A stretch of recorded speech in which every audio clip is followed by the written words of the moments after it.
The U.S. military, meanwhile, is caught in a raging controversy right now over Bibles that were burned.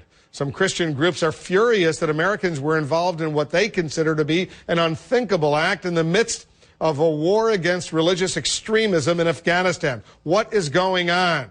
We asked our Brian Todd to dig into this story and take a closer look. What is going on, Brian? Well, Wolf, this speaks to the very delicate and dangerous balance that U.S. commanders face in war zones. Books that are holy to the majority of U.S. servicemen burned in the name of protecting them. Bibles written in Pashto and Dari, the two most common Afghan languages. Bibles sent by a church to a U.S. soldier in Afghanistan. Bibles that were later burned by the U.S. government.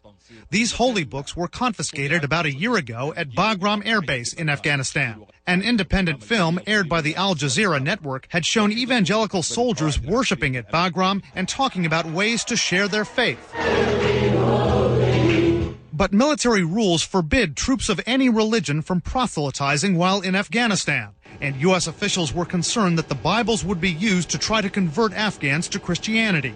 A U.S. military spokesman tells CNN that kind of religious outreach could have provoked a violent backlash against Americans in this devoutly Muslim nation. But in trying not to offend the Muslim population there, the military seems to have offended some Christians.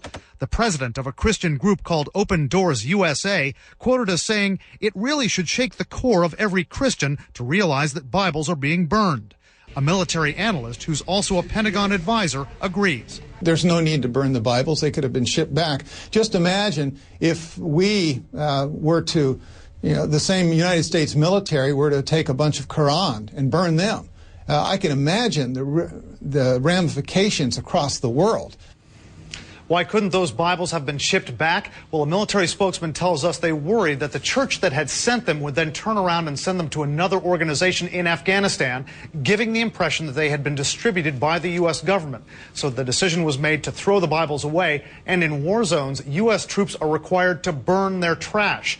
A U.S. military spokesman says they understand the sensitivities of Christians. They say this was not an easy decision, but they had to do this for force protection, Wolf. Is there any indication, Brian, that these Bibles or any of these Bibles were actually circulated among the local population? No, a Pentagon official tells us they have no evidence that these Bibles made it off the base. The soldier who had gotten them didn't know that he was not supposed to hand them out. He was quickly corrected by a chaplain there who confiscated the Bibles. As far as they know, they never made it out of Bagram. Brian Todd, thanks very much.